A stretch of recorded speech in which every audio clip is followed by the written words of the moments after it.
여러분, 상상해 보시죠.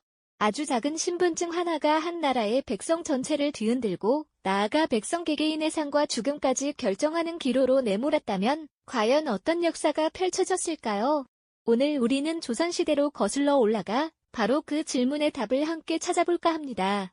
한 조각의 나무나 뿔로 만들어진 이 작은 패가 대체 무엇이길래 수많은 이들의 운명을 좌우했을까요? 그것은 바로 호패였습니다. 조선의 민초들이 겪었던 고통과 저항, 그리고 그 속에 숨겨진 시대의 모순은 비단 과거의 이야기로만 치부할 수 없는 깊은 울림을 전해줍니다. 오늘날에도 여전히 유효한 국가의 권력과 개인의 자유 사이에서 우리가 던져야 할 질문들을 이 역사의 한 페이지를 통해 함께 고민해 볼 수 있을 겁니다. 시대가 바뀌어도 변치 않는 인간 본연의 존엄성과 생존을 향한 몸부림, 그리고 그 과정에서 드러나는 사회의 민낯을 마주하게 될 테니까요. 17세기 조선은 참으로 혼란스러운 시기였습니다. 임진왜란과 병자호란이라는 양대 전란을 겪으며 국토는 황폐해졌고 백성들의 삶은 그야말로 피폐해졌죠. 농토를 잃고 고향을 등진 유랑민이 넘쳐났고 굶주림에 지쳐 도성으로 몰려드는 이들 또한 셀 수 없이 많았습니다. 활기 넘쳐야 할 저작거리는 불안과 혼란으로 가득했습니다. 굶주린 백성들이 여기저기서 삶의 고통을 토해내는 듯한 풍경이었습니다.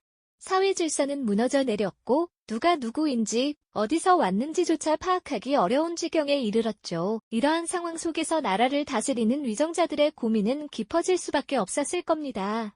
텅 비어버린 국가의 곳간을 어떻게 채울지, 제멋대로 떠도는 백성들을 어떻게 다시 제자리에 앉힐지, 또 끝없이 늘어나는 도망 노비들을 어떻게 관리할지 그야말로 산적한 문제들 앞에서 밤잠을 설쳤겠죠. 저 멀리 보이는 도성 안에서도 관리들은 쌓여가는 세금 장부를 앞에 두고 깊은 한숨을 내쉬고 있습니다. 붓을 든 손은 좀처럼 움직이지 못하고 어떻게든 이 난국을 헤쳐나갈 방도를 찾아 헤매는 모습이 역력한 이러한 절박한 상황 속에서 조선의 왕실과 조정은 고육지책으로 한 가지 강력한 제도를 꺼내들게 됩니다. 바로 호패법이라는 이름의 신분 확인 제도였죠. 마치 흩어진 조각들을 꿰어 맞추듯 혼란에 빠진 백성들을 하나의 끈으로 묶어두려는 시도였다고 할 수 있습니다. 국가가 백성 개개인을 효율적으로 통제하고 관리하기 위한 어쩌면 당시로서는 불가피했던 선택이었을지도 모릅니다. 호패법의 목적은 명확했습니다. 첫째, 국가 재정을 튼튼히 확보하는 것이었죠.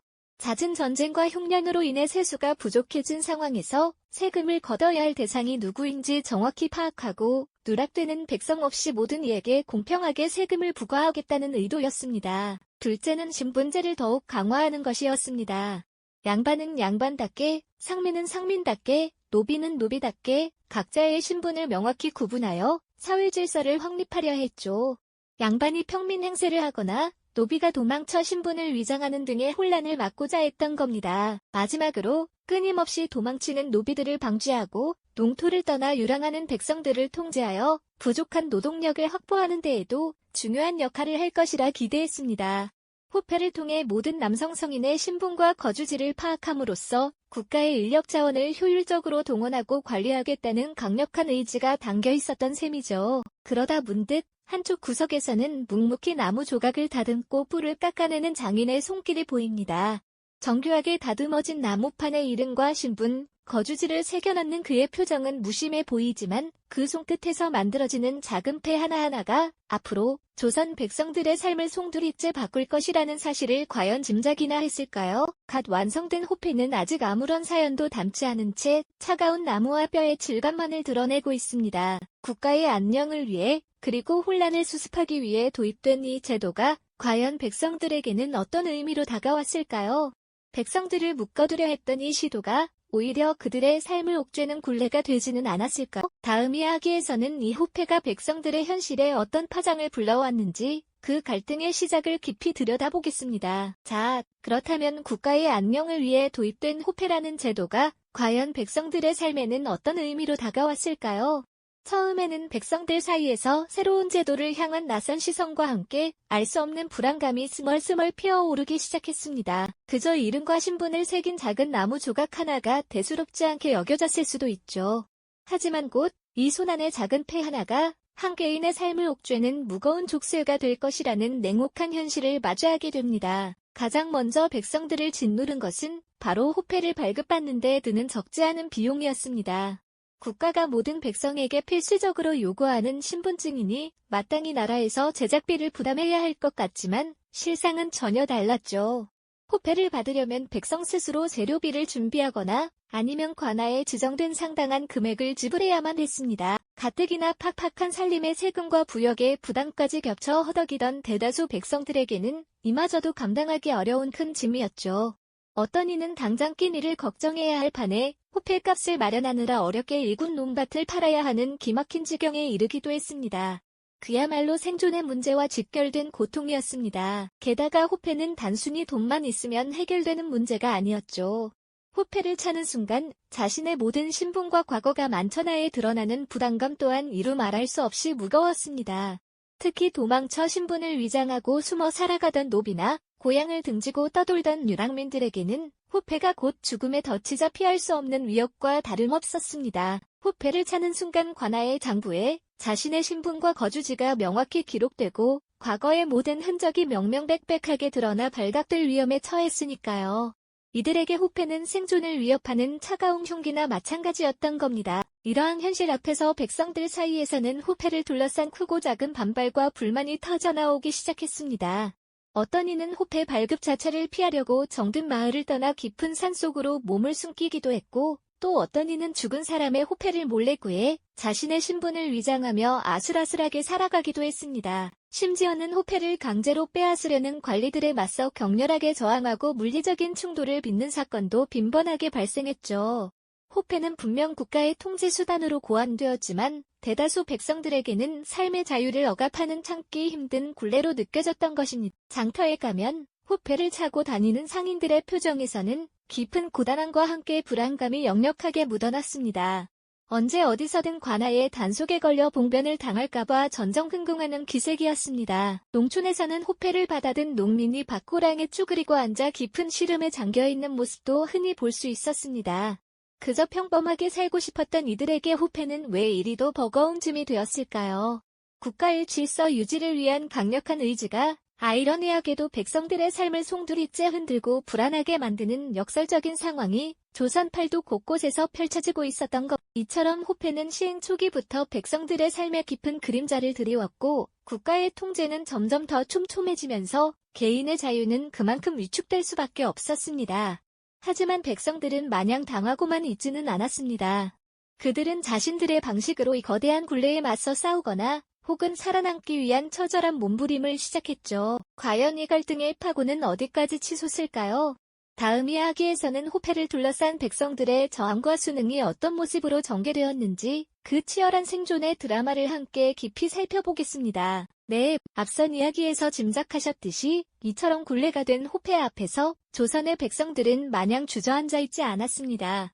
국가의 강력한 통제는 결국 개인의 삶을 저항과 수능이라는 양 갈래길로 내몰았고 그 파도는 사회 전반을 뒤흔드는 거대한 소용돌이가 되었고 호패가 드리운 그림자가 깊어질수록 백성들의 분노와 절망감은 점차 극에 달했습니다. 처음에는 그저 불평과 탄식으로 시작했던 민심의 동요가 이제는 생존을 위한 처절한 몸부림으로 변모하기 시작한 겁니다. 가장 먼저 터져나온 것은 격렬한 저항의 몸짓이었습니다. 어떤 이들은 분노를 이기지 못하고 자신을 올가매는 굴레와도 같던 호패를 손으로 부수거나 돌로 깨뜨려 버렸습니다. 이까진 나무 조각 때문에 내 삶이 이렇게 피폐해져야 한단 말이냐. 절규와 함께 산산조각 난 호패 파편들은 그들의 억눌린 울분을 고스란히 드러내는 듯했죠. 하지만 직접적인 저항은 곧 혹독한 대가로 돌아왔습니다. 관아의 단속은 더욱 삼엄해졌고 호패가 얻거나 훼손된 자들은 가차없이 붙잡혀 고초를 겪어야 했습니다. 이에 백성들은 보다 은밀하고 치밀한 방법으로 이 거대한 통제에 맞서기 시작했습니다. 바로 위조 호패의 등장이었죠. 마치 어둠 속에서 피어난 그림자처럼 위조 호패는 감시의 눈을 피해 살아가고자 하는 이들에게 유일한 희망이자 동시에 위험천만한 도피처가 되었습니다. 어두운 뒷골목에서는 은밀한 거래가 성행했습니다. 진짜 같은 가짜 호패를 만들어 팔거나 혹은 도망 노비나 유민들의 신분을 세탁해주는 암시장이 형성되었던 겁니다. 낡은 창고 구석이나 인적 드문 주막 뒤편에서 불안한 눈빛을 주고받으며 위조 호패를 건네는 모습은 당시 사회의 혼란과 백성들의 절박한 심정을 단적으로 보여주는 장면이었을 겁니다. 비록 발각되면 목숨까지 위태로울 수 있는 위험한 도박이었지만 그들에게는 가족을 지키고 삶을 이어갈 수 있는 마지막 수단처럼 여겨졌던 거죠. 한편 호패법의 굴레를 피해 아예 뿌리째 뽑혀나가는 이들도 많았습니다.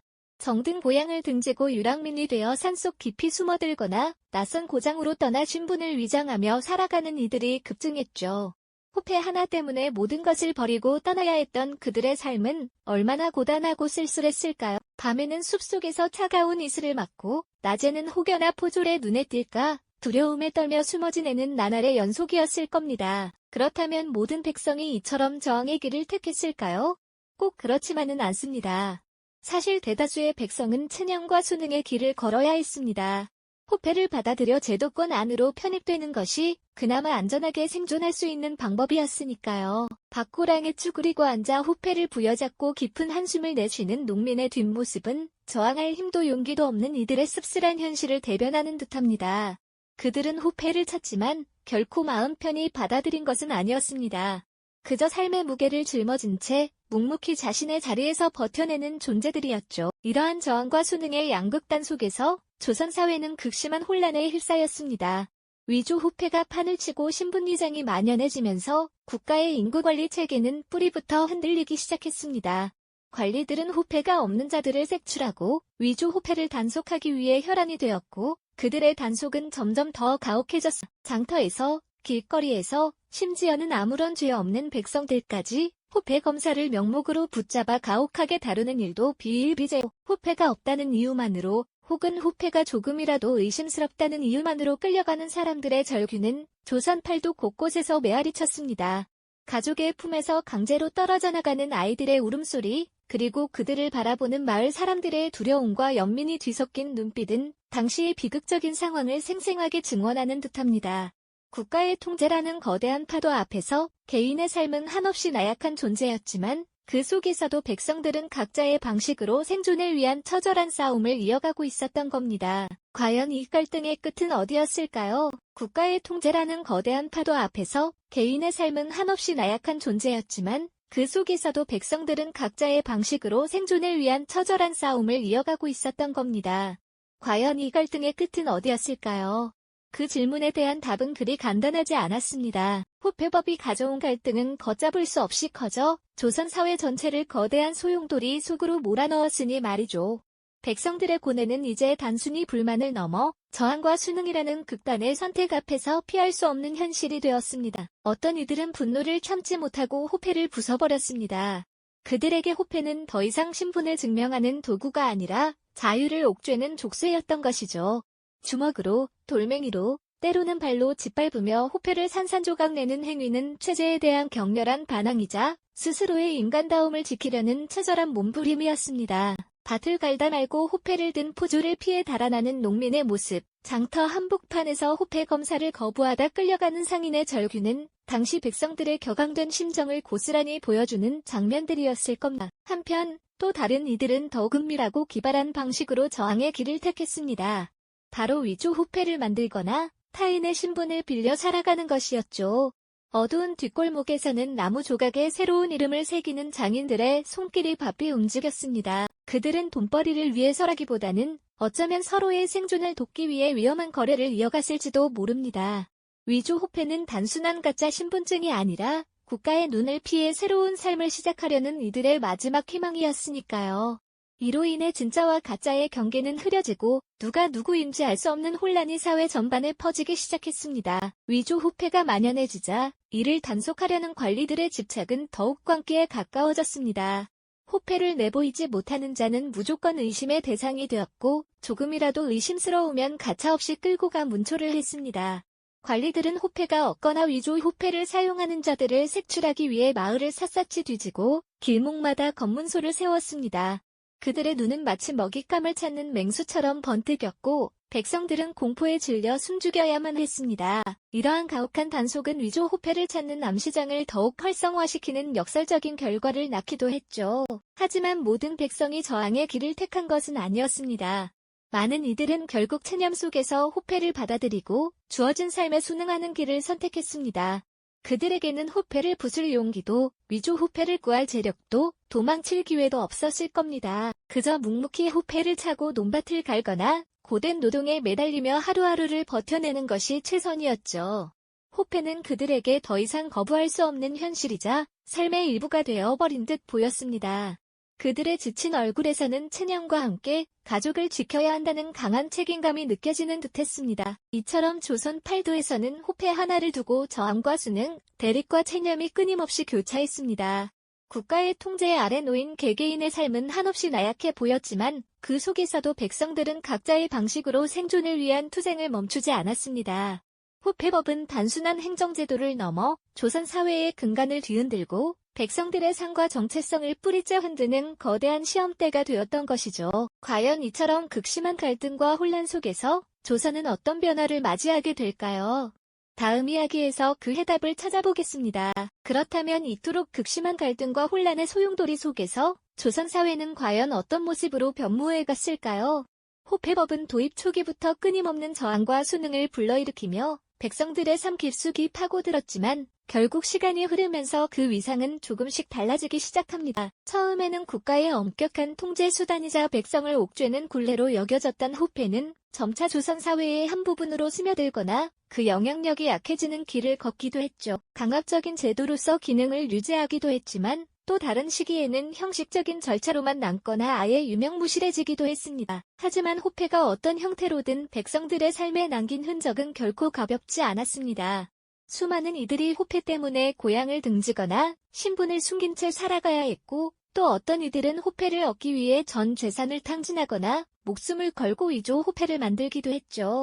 호패는 단순히 나무나 뿔 조각에 불과했지만 그 작은 조각 하나가 한 사람의 운명을 송두리째 뒤바꾸는 거대한 힘을 가지고 있었던 겁니다. 그들의 눈물과 한숨, 혹은 체념과 순응의 순간들이 모여 조선의 역사를 이루어냈다고 할 수 있을 거예요. 특히 호패법의 장기적인 영향은 조선 사회의 계층 구조와 백성들의 인식을 깊이 변화시켰습니다. 호패를 통해 신분이 더욱 명확히 구분되고 국가의 통제 아래 놓인 개인의 정체성은 더욱 선명해졌죠. 신분 이동의 가능성은 더욱 희박해졌고 정해진 틀 안에서 살아가야 하는 압박감은 더욱 커졌습니다. 이는 조선 후기로 갈수록 신분제의 동요와 함께 다양한 사회 문제를 야기하는 원인이 되기도 했습니다. 국가가 개인의 삶을 얼마나 깊이 통제할 수 있는지, 그리고 그 통제가 과연 백성들의 삶에 어떤 결과를 가져오는지에 대한 뼈아픈 교훈을 남긴 셈이죠. 결국 호패법은 단순한 행정제도를 넘어 국가의 존재 이유와 개인의 자유라는 근본적인 질문을 조선 사회 전체에 던졌습니다.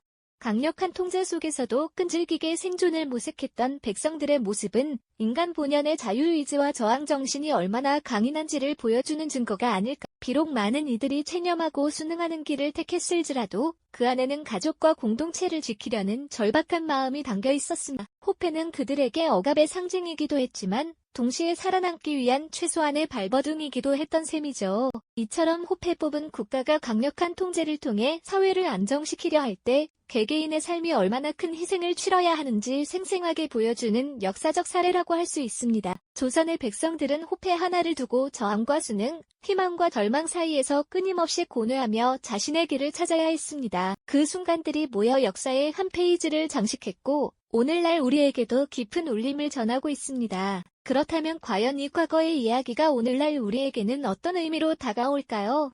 조선시대의 호패법이 던진 질문, 즉 국가의 통제는 어디까지 정당한가와 개인의 자유는 어떻게 지켜져야 하는가는 놀랍게도 21세기를 살아가는 우리에게도 여전히 유효한 질문이 아닐까요? 우리는 지금도 알게 모르게 다양한 형태의 호패를 차고 살아가고 있는지도 모릅니다. 개인정보, 디지털 신분증, 혹은 사회적 기준과 같은 보이지 않는 굴레들이 때로는 우리의 삶을 편리하게 하지만 또 한편으로는 통제하고 규정하려 들지는 않는지요. 조선시대의 호패가 남긴 깊은 여운은 단지 오래된 역사의 한 조각으로만 치부할 수 없습니다. 이는 우리 사회가 추구해야 할 가치와 개개인의 존엄성이 얼마나 소중한지에 대한 끊임없는 성찰을 요구하고 있습니다. 과거의 발자취를 통해 현재를 이해하고 미래를 위한 지혜를 얻는 것. 이것이야말로 우리가 역사를 배우는 가장 중요한 이유일 겁니다. 국가의 통제 속에서도 스스로의 삶을 지키려 애썼던 조선 민초들의 이야기는 오늘날 우리에게도 자유와 존엄의 가치를 다시금 되새기게 하는 소중한 교훈으로 남아있을 겁니다. 이 영상이 도움이 되셨다면 좋아요와 구독 부탁드립니다. 여러분의 응원이 제게 큰 힘이 됩니다. 다음 영상에서도 더 유용한 정보를 공유하겠습니다. 감사합니다.